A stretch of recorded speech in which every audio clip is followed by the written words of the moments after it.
Dans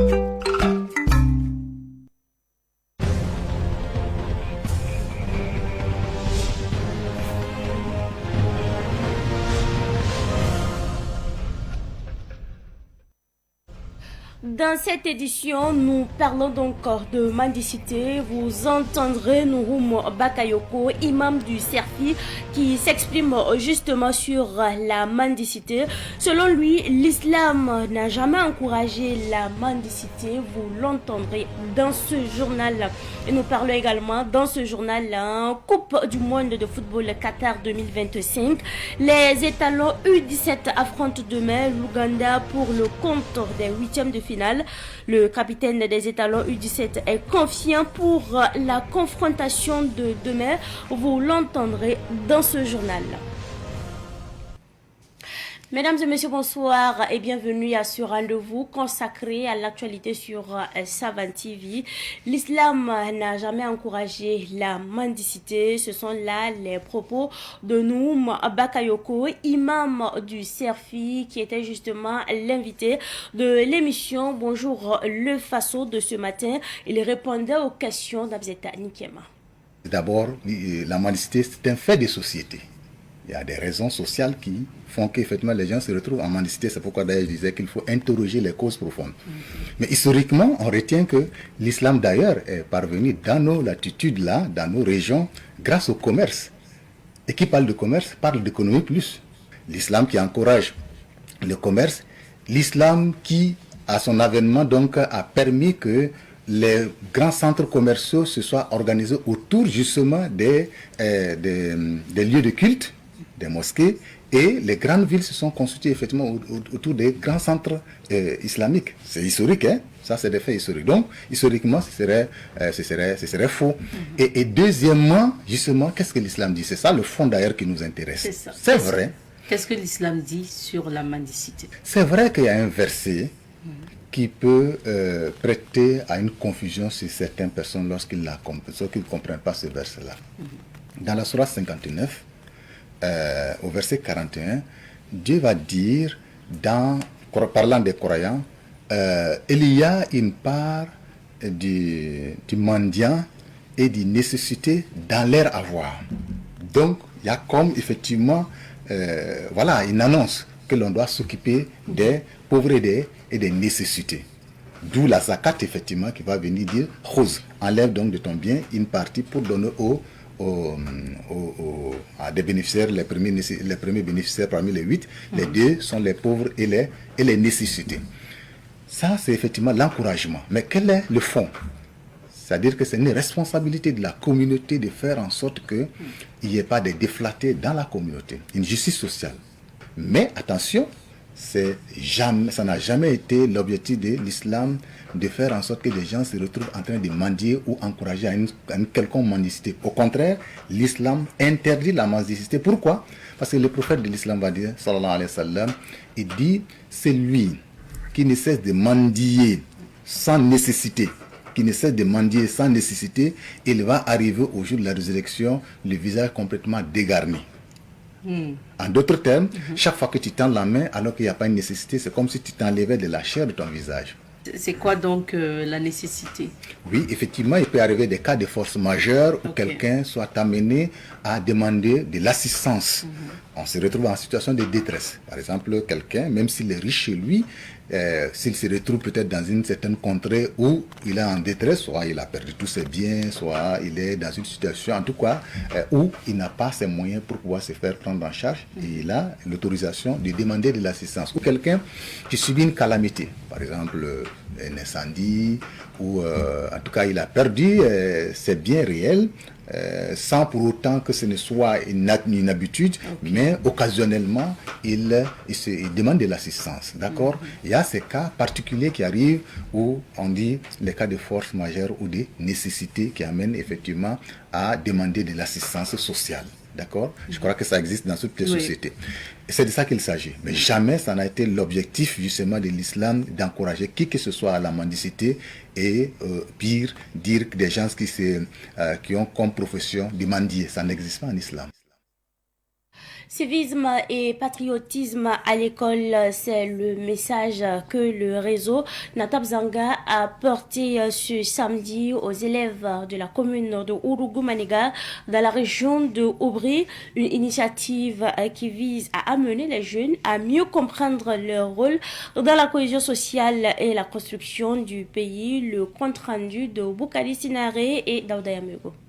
Dans la cour royale de Managa, située dans la commune de Ourougou-Managa, plus d'une centaine d'élèves des lycées et collèges ont suivi avec attention les interventions des conférenciers entre explications des armoiries nationales, de la devise, du sens des couleurs du drapeau burkinabé et bien d'autres notions. Ces jeunes ont renforcé leurs connaissances en matière de civisme et de patriotisme. Pour le coordonnateur du réseau Natab Zanga pour la promotion des droits humains, initiateur de cette conférence publique, cette activité vise à outiller la jeunesse et à raviver l'esprit citoyen. On a constaté que dans les années précédentes, chaque année, en décembre, précisément les 6 et 13 décembre, les élèves sortaient, ils manifestaient, ils cassaient.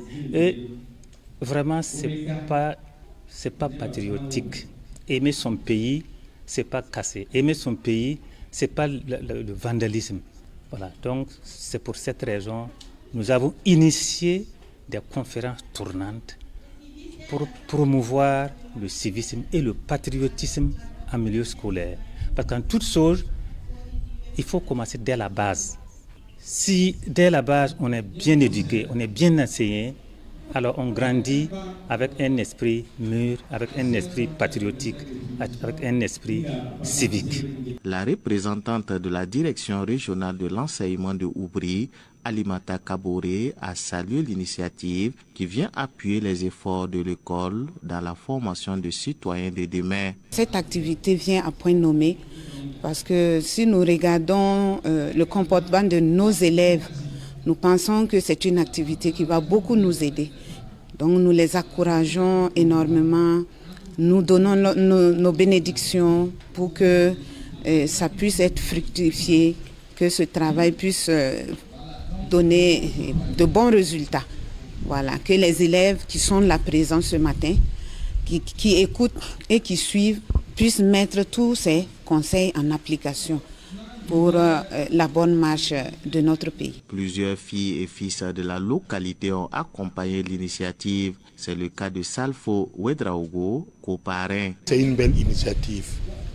Le civisme, actuellement, c'est un thème d'actualité, puisque les plus hautes autorités prônent actuellement même, conseillent actuellement même d'enseigner le civisme dans les établissements, surtout les jeunes qui sont les leaders de demain. Voilà pourquoi, quand on nous a contactés pour être coparrains, on n'a même pas hésité un instant, et en tout cas, de venir les accompagner. C'est une très belle initiative. Créé en 2021, le réseau Natab Zanga pour la promotion des droits humains entend poursuivre cette initiative. Le réseau prévoit une conférence de sensibilisation à Zitenga et à Dapelgo avant le mois de décembre.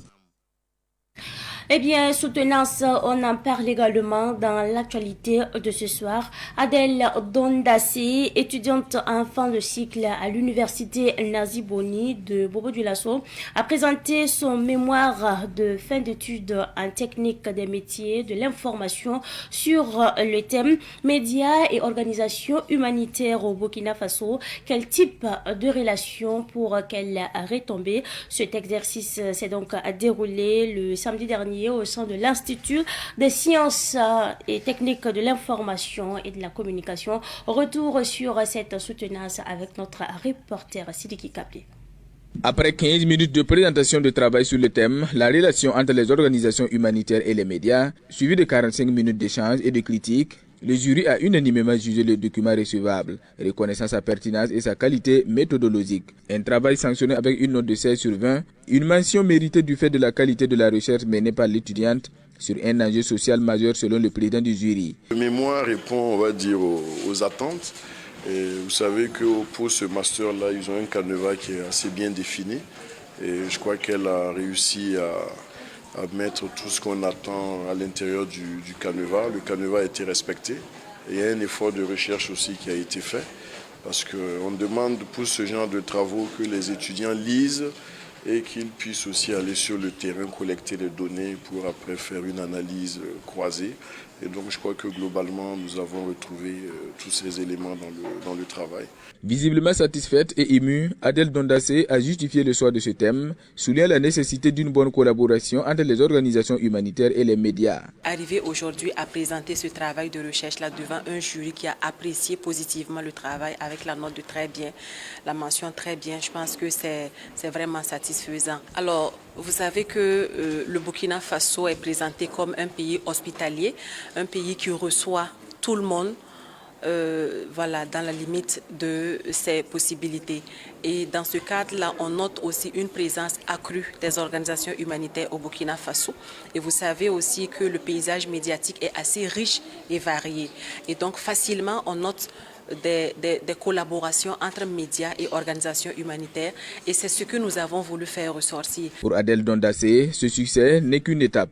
Loin de s'arrêter à la validation académique, elle ambitionne de travailler davantage à mettre en lumière les enjeux soulevés par sa recherche. Son objectif est que son mémoire ne reste pas un simple document universitaire, mais qu'il serve de guide et d'outil opérationnel pour les organisations humanitaires et les acteurs médiatiques au Burkina Faso.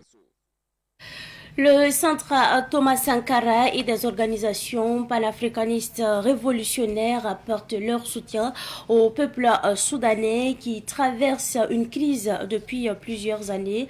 Ils l'ont fait à travers une projection de films documentaires pour justement dénoncer l'ingérence extérieure dans cette guerre. C'était donc le samedi dernier au centre Thomas Sankara à Sissin en présence de Yacouba Kemtori.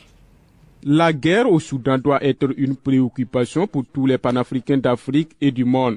Elle a déjà fait plus de 15 000 morts et plus de 10,7 millions de déplacés, selon le Haut Commissariat des Nations Unies pour les réfugiés. À travers la projection d'un film documentaire, les membres du centre Thomas Sankara et des organisations panafricanistes révolutionnaires revisitent l'histoire de la guerre soudanaise. Le film est intitulé « Soudan, souviens-toi ». Donc ça retrace les 30 ans, à peu près les 30 ans de résistance, de guerre en fait au Soudan, et aussi la révolution en 2019 qui a engendré le départ de l'ancien président Omar El-Béchir. Donc ça retrace aussi les luttes des jeunes, les différentes manifestations pour la recherche de la liberté et de la souveraineté. À travers une projection de films et des déclarations, ces panafricanistes dénoncent l'ingérence étrangère dans la guerre soudanaise et apportent leur soutien au peuple soudanais. C'est un message de soutien que nous transmettons à tout le peuple du Soudan. Donc il faut comprendre que l'AES actuellement est aussi dans une situation de guerre imposée à travers le terrorisme. Donc, en même temps que nous sommes en train de lutter ici, nous sommes solidaires avec tous les peuples du Soudan. Nous lançons à tous les peuples d'Afrique qui souffrent ailleurs, plus précisément au Soudan, où plusieurs milliers de jeunes, surtout, sont en train d'être massacrés aux yeux de tous. Le Soudan, depuis très très longtemps, est en guerre, est imposé. Donc, le peuple est en train de subir une colère injustifiée par des forces impérialistes aussi, qui ont leur main là-dedans à cause des différentes ressources naturelles que le Soudan possède. Donc c'est un message de fraternité et que nous transmettons au peuple du Soudan. Le centre Thomas Sankara ainsi que les organisations panafricanistes révolutionnaires invitent les peuples africains à se mobiliser pour une paix durable au Soudan et partout en Afrique. Et après ce reportage sur le panafricanisme, nous parlons santé, plus précisément de la commune de Komsilga qui dispose d'un nouveau centre de santé publique. Il s'agit bien sûr du CSPS privé dénommé la communauté, un centre médical situé donc dans le village de Tegandalgué pour rapprocher plus ces services aux différentes communautés. L'inauguration du centre est intervenue le vendredi dernier à son siège. C'est un reportage signé Germaine Farama. Le CSPS privé La Communauté est un centre de santé qui dispose de dispensaires, d'une maternité et d'une pharmacie. Ce centre de santé, installé à Tinguindalgué, dans la commune de Komseliga, dispose de toilettes modernes et d'un polytank pour l'hygiène de ses patients. Ce CSPS lancé officiellement est le fruit de l'association ADEMCO, Action pour le développement du monde communautaire. Ce que nous voyons aujourd'hui est vraiment l'accomplissement d'un rêve que nous avons nourri depuis des années pour pouvoir venir en aide aux communautés. Nous disons que la santé est la responsabilité de tous et aujourd'hui quand nous voyons les statistiques que les médecins ont données lors de leur discours, on voit vraiment un grand écart entre vraiment les normes par rapport à la prise en charge individuelle en matière de santé et le nombre effectif de la population dans cette communauté. Et c'est pour cela que nous avons voulu apporter notre contribution pour permettre à tout individu d'avoir accès dans de brefs délais à des soins de santé. Le centre de santé La Communauté de Tinguindalgué se veut un centre accessible à toutes les couches de population. Ainsi, les tarifs de consultation ont été mis au même niveau que les centres publics. Centre de santé La Communauté, ça veut dire que nous mettons la communauté au centre de nos actions et nous avons voulu, dans notre engagement, garder les mêmes tarifs qu'au niveau des centres de santé de l'État pour permettre vraiment aux gens d'avoir accès, d'avoir vraiment les moyens nécessaires de se soigner. Si dans les centres de santé, la consultation est à 300 francs, aujourd'hui, nous le ferons aussi aujourd'hui à 300 francs, sans différence. Et nous avons aussi la disponibilité des produits au même prix que partout dans les districts sanitaires qui ont la convention avec l'État. Ce centre de santé privé est sous la tutelle technique du district sanitaire de Boulmiégou. Le représentant du district a encouragé le corps médical et l'invité à plus de professionnalisme. Le CSPS privé et le CSPS public, c'est un seul objectif. Donc l'amélioration de l'état de santé de la population. Étant donné qu'ils ont le même objectif, il ne devrait pas avoir de concurrence et la communauté, la population est libre d'aller se soigner là où elle veut. Au personnel qui va travailler dans ce centre communautaire-là, d'être professionnel. Être professionnel, c'est quoi? Être professionnel, c'est de respecter les directives, c'est de respecter les normes et protocoles édictés par le ministère de la Santé. Le nouveau CSPS de Komseliga est déjà fonctionnel et le premier responsable de la commune de Komseliga, président de cette cérémonie, a encouragé la population à fréquenter ce centre sanitaire proche d'elle. C'est vraiment avec fierté et considération que nous accueillons vraiment ce joyau dans le village de Tinguindalgué. Nous exhortons en tout cas la population à fréquenter effectivement ce centre. C'est leur maison. Le centre de santé privé La Communauté de Tinguindalgué, d'un coût de plus de 30 millions de francs CFA, est bâti sur une superficie de 2000 mètres carrés. L'Action pour le développement du monde communautaire ADEMCO envisage faire de ce centre un centre de référence. Les rideaux sont tombés sur la 10e édition des Nuits de la parenté à plaisanterie, un événement qui met en valeur la parenté à plaisanterie. Retour justement sur la cérémonie de clôture qui s'est tenue hier à Ouagadougou, à l'espace Grâce Théâtre, en présence de notre reporter Madinatou Ouetraoui. La clôture de la 10e édition des Nuits de la plaisanterie était riche en couleurs. Des jeux avec les plus petits,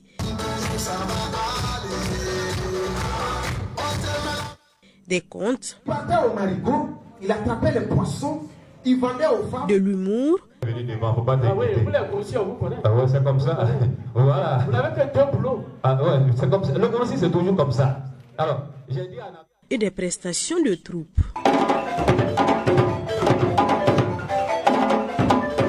Abdul Latif Tenta, qui a suivi le spectacle, a apprécié positivement cette soirée. À clôture de cette 10e édition, je l'ai vraiment trouvé très super.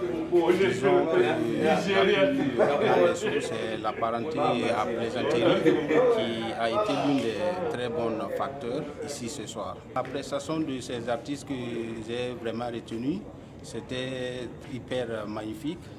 Aussi, j'ai vu beaucoup de personnes ici qui se sont déplacées pour assister à cette clôture. Parenté à plaisanterie, Levier essentiel pour la paix était le thème choisi pour cette 10e édition. Un thème interpellateur selon le promoteur des Nuits de la Plaisanterie. On peut retenir que le public est sorti. Les Nuits internationales de la Plaisanterie, le festival s'est très bien déroulé. Et nous disons merci au public. Nous disons merci aux partenaires qui nous accompagnent, qui nous croient, qui continuent de nous croire et qui nous espérons qu'ils vont continuer à nous croire et à nous accompagner. Actuellement, avec ce que nous vivons, la parenté à plaisanterie a sa place. Donc nous on est satisfaits aujourd'hui parce qu'il y a eu pas mal d'activités autour de ça, la projection du film,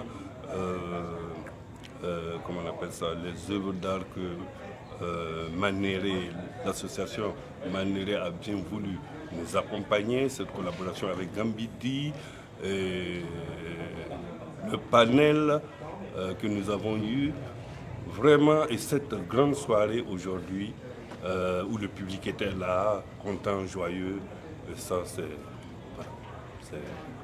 très important. Les Nuits de la Plaisanterie se tiennent chaque 2 ans. Arrêtez de penser que tous ceux qui sont vilains sont des... Actualité sportive à présent, le Burkina Faso affronte demain à 12h30 l'Ouganda pour le compte des 8e de finale de la compétition après avoir éliminé en 16e de finale l'Allemagne le samedi dernier par 1-0. Chérif Badra Ali Barrow, le capitaine des étalons U17, se dit en tout cas prêt face à n'importe quelle équipe dans cette compétition. Oscar Barrow félicite également SC Paulin. Nous les écoutons. Un match très difficile, un match de nerfs où il fallait résister. Je pense que les jeunes ont compris ça depuis la préparation et ils ont répondu présent aux défis physiques et surtout aux défis tactiques parce qu'aujourd'hui c'était un match intensément tactique avec une très grande intensité contre une équipe très joueuse. Et il faut capitaliser ce qui a été positif dans ces matchs, essayer de préparer comme il se doit les matchs contre l'Ouganda parce que c'est une autre façon de jouer, c'est un autre challenge et il faut l'appréhender, rester calme, rester serein et se concentrer sur l'essentiel, à savoir l'équipe, notre famille qui vit très bien et il ne faut pas l'occulter parce que pour qu'on arrive à faire de bons résultats, il faut que le groupe puisse bien vivre.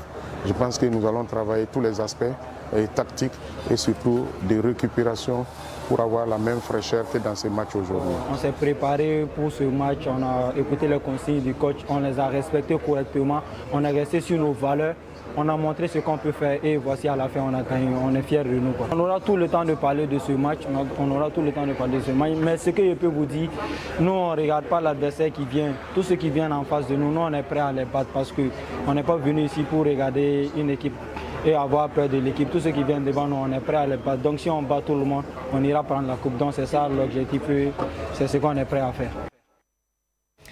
Et à Kaya, dans la région de Quilcé, c'est la joie. Après donc cette victoire face à l'Allemagne, écoutons quelques citoyens de la ville de Kaya au micro de notre journaliste sportif à maison, Ruben Wilson Kodion.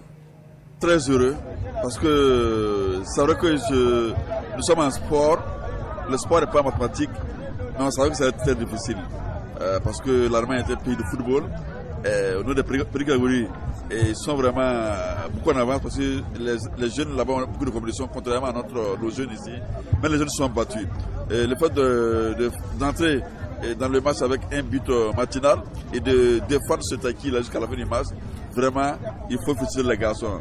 Notre souhait qu'ils peuvent aller très loin dans la compétition parce qu'après avoir éliminé l'Allemagne, je pense que nous sommes pour dire que les jeunes peuvent maintenant espérer aller très loin et pourquoi pas remporter le trophée mondial pour une première pour notre pays. Vraiment, nous sommes très contents ce soir. Notre I-17 en tout cas fait notre fierté. Voilà, il hisse le drapeau de notre pays dans le monde. Voilà, donc à travers votre micro, je les félicite vraiment. En tout cas pour les combats qu'ils sont en train de menés au Qatar. Ce sont les VDP du football.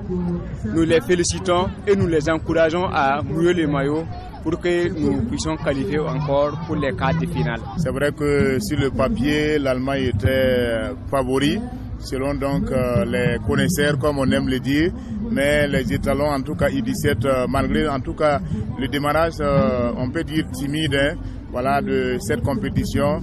Je vois que Oscar Barrois, en tout cas, et ses poulains continuent donc de monter en grade, en tout cas, à cette compétition. Et c'est vraiment, en tout cas, avec un cœur rempli de joie à cette semaine donc des sports de la région de Kourzé que j'apprends donc la bonne nouvelle de la qualification pour la suite de la compétition des étalons I-17 donc au Qatar. Les gens sont parfois hypocrites. Ils disent je suis là pour toi, mais uniquement lorsque tout va bien. Le jour où tout s'écroule, il ne reste plus personne. Parfois, nous parlons même à nos murs tellement il n'y a personne. Apprends à reconnaître ceux qui t'aiment ou en tout cas te fréquentent sans intérêt. C'est tout pour cette édition du soir que j'ai pris en tout cas du plaisir à vous présenter. Merci à vous pour votre constante fidélité. Excellente de programme accompagné bien sûr des programmes de la télévision. De nouvelles idées.